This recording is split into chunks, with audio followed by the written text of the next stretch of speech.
오늘은 소설 빠찡꼬라는 소설의 얘기를 소개하면서 시작을 하겠습니다.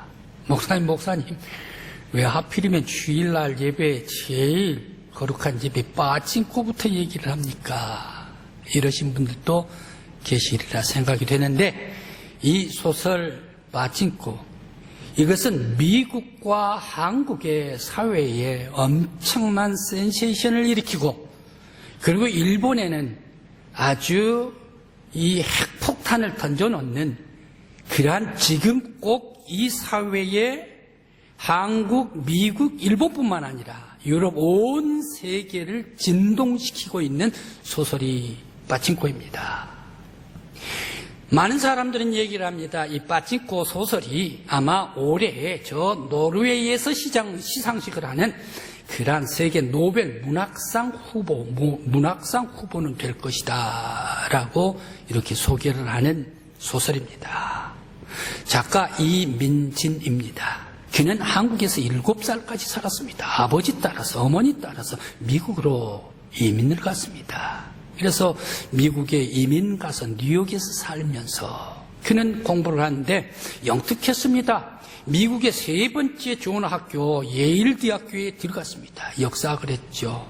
그러면서 세계 제일 최고 대학이죠. 프린스턴 들어갔습니다. 그러면서 조지타운에 가가지고 이 로스쿨을 했습니다. 변호사가 됐습니다. 그런데 몸이 건강하지를 않아요. 그래서 이 변호사를 포기를 했습니다. 그래서 자기의 역사이라는 것을 가지고서 이제 소설을 써야 되겠다 해서 2007년부터 활동을 했습니다. 그러면서 작년에 썼던 책이 빠찡꼬입니다. 이 빠찡꼬는 일본이 2차 세계대전에서 우리 대한민국 사람들 그리고 주변의 많은 사람들에게 아주 학대하고 그러면서 엄청나게 무시를 했던 그런 모든 것들이 있는데 한국의 위안부들 그리고 한국의 징병 당하는 사람들 그 사람들에 대해서 사죄를 하지를 않고 뻔뻔스럽게 이 역사까지 왜곡을 하고 있는 저 일본 바로 그러한 사회를 세계 속에 고발하는 책이 바로 이 빠찡꼬입니다. 거기에 주인공 여자 김순자가 나옵니다. 1920년생 정도 된 그런 여인입니다.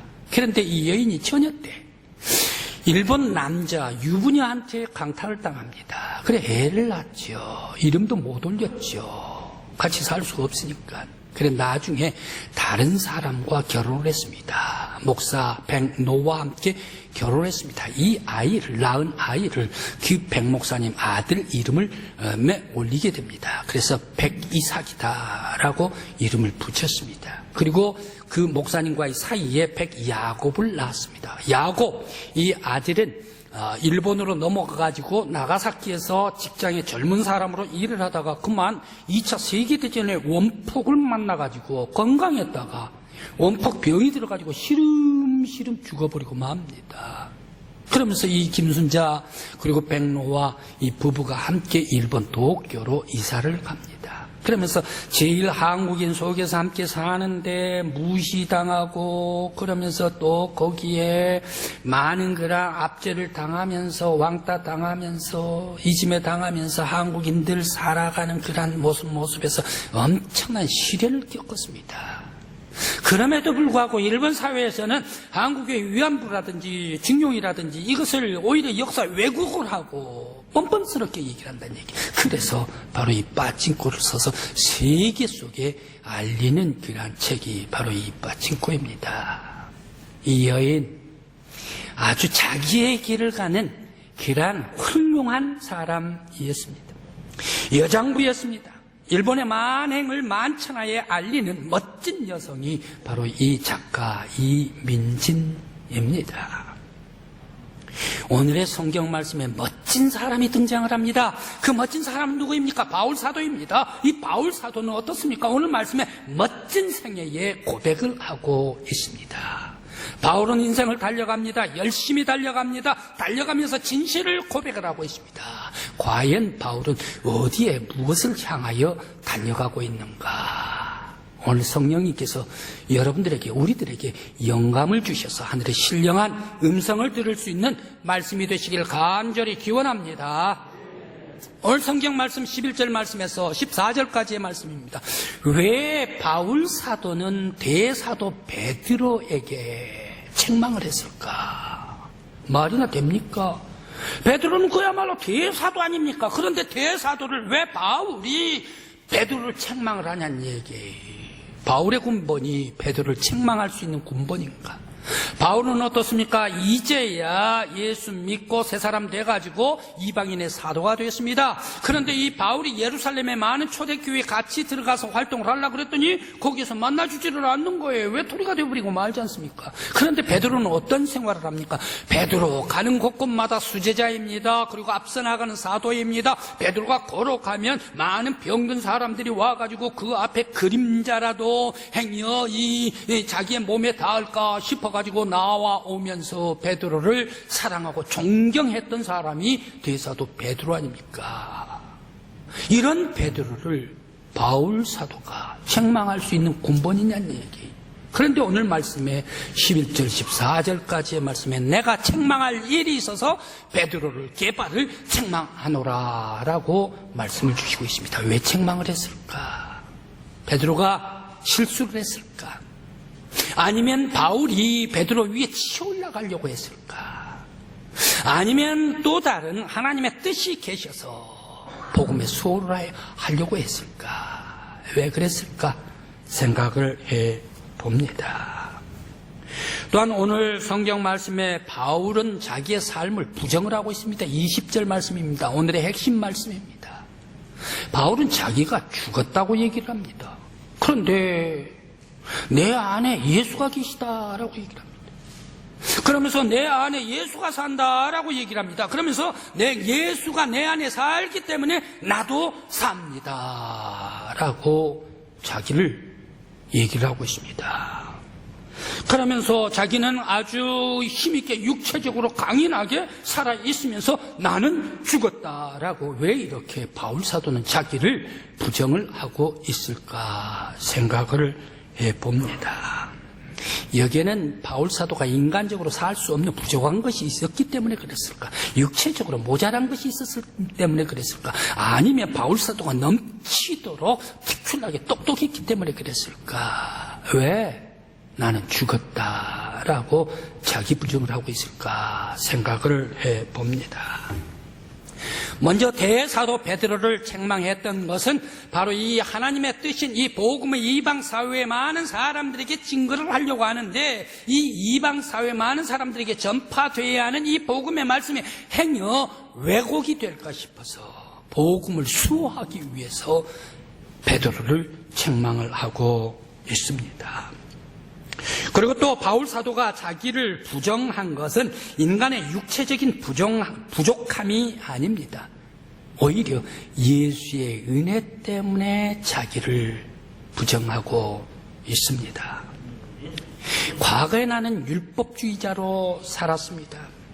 과거에 나는 모질었습니다. 율법으로 살면서 악했습니다. 악하다 못해 악종이었습니다. 악종이다 못해 살인자였습니다. 그러면서 율법을 맹종해서 날뛰면서 살았습니다. 그래서 사람들을 핍박을 한 그것을 가지고 내가 핍박을 하면서 우쭐했습니다. 그러면서 사람을 감옥에 집어넣으면서 나의 기쁨으로 여겼습니다. 그러면서 많은 사람들을 짓밟으면서 파멸로 몰아가면서 오히려 나는 즐거움으로 여겼습니다. 사람들을 많이 죽이는 것을 나는 희열로 느끼면서 살았습니다. 그야말로 바울은 과거에 악하고 모진 독종으로 파렴치한 마귀짓을 하면서 오히려 그것을 자랑으로 여기고 인간으로서는 할 수 없는 더러운 짓을 하면서 욕된 것을 하면서 그게가 욕인가도 모르고 자랑스럽게 살았던 사람이 과거의 바울 아니었습니까? 이런 새 속에 더러운 속에 있는 바울에게 서광이 비칩니다. 다메섹에서 빛이 들립니다. 빛이 비춰졌습니다. 예수님께서 부르셨습니다. 예수님께서 이 바울에게 들어갔습니다. 바로 이 바울에게 예수의 보혈이 들어갔습니다. 예수의 십자가가 들어갔습니다. 예수의 은혜가 들어갔습니다. 예수의 보혈로서 세속 속에 있는 더러운 영혼을 그 보혈의 피로서 깨끗이 씻어 주었습니다. 새 사람 되게 해주셨습니다. 하나님의 사람이 되게 해주셨습니다. 그러면서 깨끗한 사람이 되었습니다. 하나님의 거룩한 사명을 감당하는 사명자가 되게 해주셨습니다. 세속의 죄인이, 세속에 파렴치한 사람이 왜 이렇게 거룩한 하나님의 사람이 되었던가? 바로 그 사람에게는 율법의 제사장의 공문이 주어져 있지 않습니까? 율법이 주어져 있지 않습니까? 그 사람 마음속에는 나는 로마의 시민권이 주어져 있지 않습니까? 나는 바리사이다 해가지고 권력과 권위의식이 주어져 있지 않습니까? 그러면서 율법의 수호를 받는 사람이 바로 이 바울 아닙니까? 그러면서 자기의 명예와 욕심을 위하여, 자기의 이름을 위하여 뛰어갔던 사람, 열심히 달려갔던 사람, 옛 바울. 그러나 지금 이러한 모든 것들 다 배설물로 여기고 말았습니다. 예수가 들어갈 때에, 예수가 들어오고 난 후에 바울의 가치관이 달랐습니다. 그의 마음은 황량한 사랑을 몰랐었던 황량한 사람이었습니다. 그런데 사랑을 알게 되었습니다. 복음이 들어갈 때에 그는 과거에 다른 사람을 희생시키면서 살았던 사람이 자기가 희생하는 사람이 되었습니다. 그의 영혼에 예수가 들어갈 때에 바로 그 바울은 은혜의 사람이 되었습니다. 예수의 은혜를 알게 되었습니다.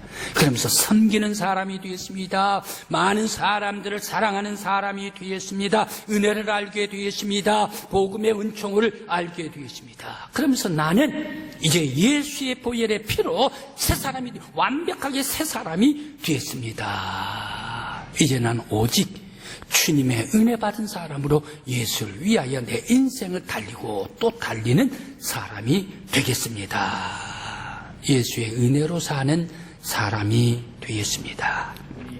오늘 우리 믿음의 성도 여러분, 여러분들의 삶에 예수가 함께 하시길 간절히 기원합니다. 여러분들의 영혼에 예수의 피가 임하시길 간절히 기원합니다. 여러분의 생활 속에 복음이 임하시길 간절히 기원합니다. 그러므로 말미암아 예수의 사람, 거룩한 사람, 하나님의 새 사람, 저와 여러분들이 되시길 간절히 기원합니다. 그래서 나는 나의 삶은 예수님께서 생명을 주셨습니다. 어디에서나 예수를 자랑하면서 예수 생명을 위하여 열심히 달려갈 수 있는 여러분들이 되시길 간절히 기원합니다. 한 목사님께서 CBS 새롭게 하소서의 간증 시간에 나오셨습니다. 그 목사님의 별명은 탱크랍니다. 홍민기 목사님이십니다. 그의 아버님은 저 미국 필라델피아 이민 목사님이셨습니다. 그래 이민 갔죠. 그런데 이민 목사님 이민 가서 이민 목회를 하는데 이민 목회가 그렇답니다. 마치 우리 한국의 부동산 플러스 이삿짐 센터랍니다. 한국에서 미국으로 이민을 갑니다. 1980년대 이민 붐이 있었지요, 미국에. 그때 전화만 딱 해서 들어갑니다 하면 얼굴도 모른대요. 비행장에 딱 도착을 하면 그 사람 픽업해줘야죠. 그 사람 짐까지 찾아줘야죠. 그 사람 또 트럭으로 이사시켜줘야죠. 그리고 여기가 당신네 집입니다. 안내를 해줘야죠. 그런데 이런 모든 거 다 서비스를 해줍니다. 오직 교회 나오십시오. 그거 하나만 믿고 말입니다. 다 이사를 해줬습니다. 그런데 고맙다는 얘기는 한 사람이 별반 없답니다. 거기에 뭐라고 하는가, 이삿짐 다 나르고 난 후에 뭐라고 얘기를 하는가 하면 이거 깨졌어요, 이거 부셔졌어요 라고 얘기를 한대요. 기가 막히죠. 어떤 사람들은 보증까지 써야 될 필요가 있답니다. 왜? 자동차를 사려면 크레딧이 있어야 된대요. 보증이 필요해요. 그러면 그 사람 미국에 막 도착을 했기 때문에 무슨 자동차를 살 수가 있습니까? 목사님이 대신 보증을 써줬죠. 갔다가 그냥 훌 날아가 버린대요. 배신해 버린대요. 그런 사람이 이민 목회의 아픔입니다. 그런데 그 아버님 밑에서 자기는 중학교 3학년 때까지 그것을 가만 보면서 우리 아버지같이 신실하게 하나님 앞에 충성자라는 그러한 목회자가 없다라고 생각을 했는데 왜 우리 아버지 같이 신실한 목회자에게 하나님께서는 가난하게 만들었습니까? 우리 아버지 돌봐주지를 왜 우리를 보호해주지를 않습니까? 라고 하면서 삐딱선을 중학교 3학년 때 탔답니다. 그리고 고등학교 3학년 때까지 학교도 잘 가지를 안 했습니다. 그러면서 거기에 친구들과 더불어 패싸움을 같이 합니다. 한인들이 누가 맞았다, 학생이 맞았다 하면 대신 가서 당신 몸이 건장한 탱크이기 때문에 대신 가서 때려줬답니다. 그런데 한 번은 싸움을 하다가 흑인한테 걸렸네. 흑인을 좁혀줬답니다. 그런데 이 흑인 자기 형이 갱단 소속이라네요. 그러니까 저 녀석 죽여버린다고, 학교에서 가기만 하면 죽여버린다고 학교로 찾아오니까 학교로 무서워서 가지를 못했죠. 다른 데로 가버리고 말았습니다. 학교는 가지를 않고. 그것을 엄마가 알았습니다. 아버지에게 얘기를 해가지고 이 녀석 이렇게 놔두면 안 되겠다 싶어가지고 그러면 캠프에 들어가라. 기독교 캠프에 들어가서 기도하는 곳에 거기 다녀와라. 2박 3일 동안 피신을 시켜줬답니다. 그랬더니 자기 또래 많이 와가지고 거기에서 기도를 하고 엄청나게 은혜를 많이 받았답니다. 그런데 거기에서 자기가 도전을 받고 내려왔습니다. 이제 다시 교회로 들어가게 되었습니다. 교회로 들어가게 되었다라는 뜻은 엄마 아버지가 목사님이시기 때문에 서원 기도를 해놨어요. 자기가 목사가 되도록. 그러니까 교회에 들어간다라는 얘기는 내가 목사 되겠다라는 그런 동의와 똑같습니다. 그러면서 교회로 들어가서 자연스럽게 목사가 되겠다라고 다짐을 했습니다.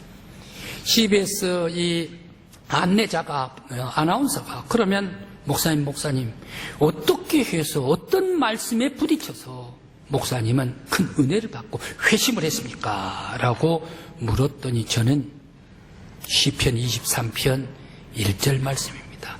여호와가 나의 목자시니 내게 부족함이 없으리로다 라는 이 말씀에 은혜를 받았습니다. 말씀이 그렇지 않습니까? 여호와께서 나의 목자시니 여호와 하나님이 나의 목자이기 때문에 내가 부족함이 없으리로다. 그런데 많은 성도들은 하나님 앞에 기도를 할 때에 어떤 기도를 먼저 많이 합니까? 내가 감사합니다. 내가 모든 것이 다 만족합니다. 이 기도를 많이 합니까? 아니면 내가 이것이 모자랍니다. 이것 주십시오. 저것 주십시오. 저것 주십시오라고 구하고 부족해서 달라는 그 기도가 많습니까? 모든 성도들은 거의 다 100% 부족해가지고 모자라니까 주십시오 하는 기도가 많다는 얘기.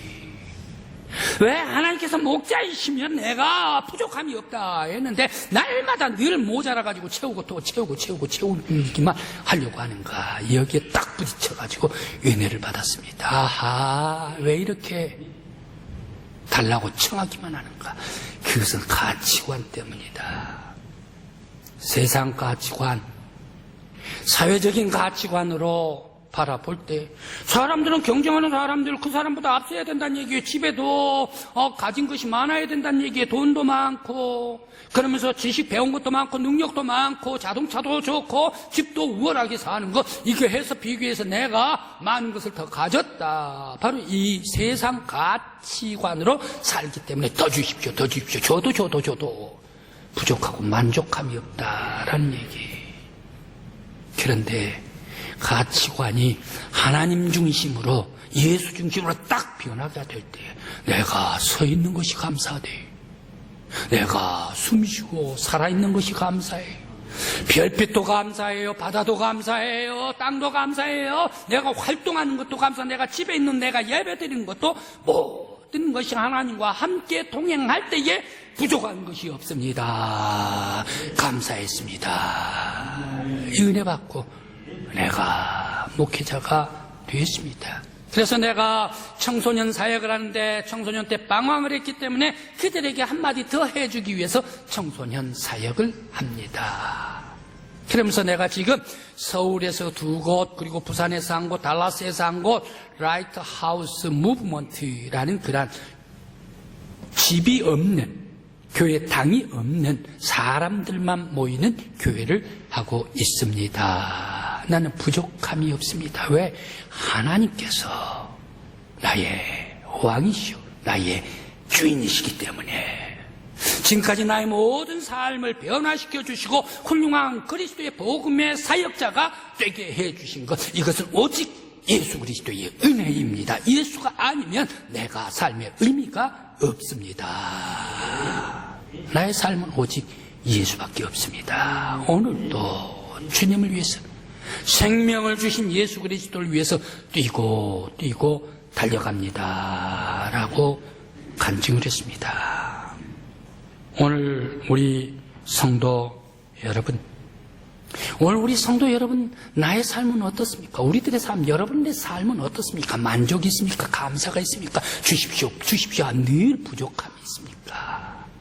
예수가 함께 하실 때, 성령님께서 나에게 힘을 주실 때, 하나님께서 나와 함께 하실 때에 부족함이 없는 줄 믿습니다. 다윗, 골리앗 물리친 다윗, 그는 애송이었습니다. 보잘것이 없었습니다. 가진 것도 없었습니다. 아무것도 없었습니다.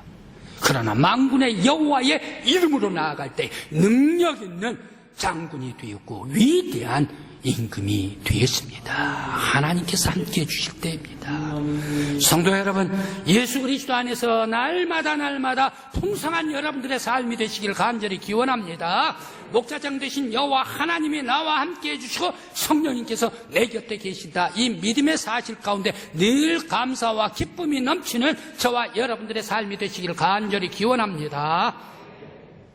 오늘 바울 사도, 과거에는 감옥에 사람들을 쳐 집어넣는 것을 기쁨으로 여겼습니다. 마귀의 괴수짓을 하면서, 그러면서 제사장 공문을 가지고 핍박하는데 열을 올렸던 사람, 살기가 등등했던 사람이 바울이었습니다. 그런 바울에게 예수의 십자가가 들어가고 예수의 보혈의 피가 그 영혼에 흘러넘치고 예수의 은혜가 들어갈 때에 그는 완벽하게 새 사람이 되었습니다. 깨끗한 영혼으로 완벽한 하나님의 사람으로 주께 영광 돌리는 하나님의 사역자가 되었습니다. 오늘 우리 성도 여러분, 여러분들 위에도 여러분들의 영혼에 예수의 십자가가 함께 하시기를 간절히 기원합니다. 예수의 보혈의 피가 여러분의 영혼을 깨끗이 씻어주시기를 간절히 기원합니다. 예수의 사랑이 여러분들의 삶에 넘치시기를 간절히 기원합니다. 나는 과거의 죄인이었지만 주님의 은혜의 보혈로 깨끗이 씻어주신 새 사람이 되었습니다. 나의 삶은 오직 예수밖에 없습니다. 예수가 나의 생명입니다. 주님께서 오늘도 나를 돕고 내일도 나와 함께 해주십니다. 오직 주님만 앞세워 십자가 붙잡고 나아갈 때에 능력 있는 하나님의 사람, 저와 여러분들이 우리 강국교회가 되게 해주시기를 간절히 축원합니다. 기도드리시겠습니다.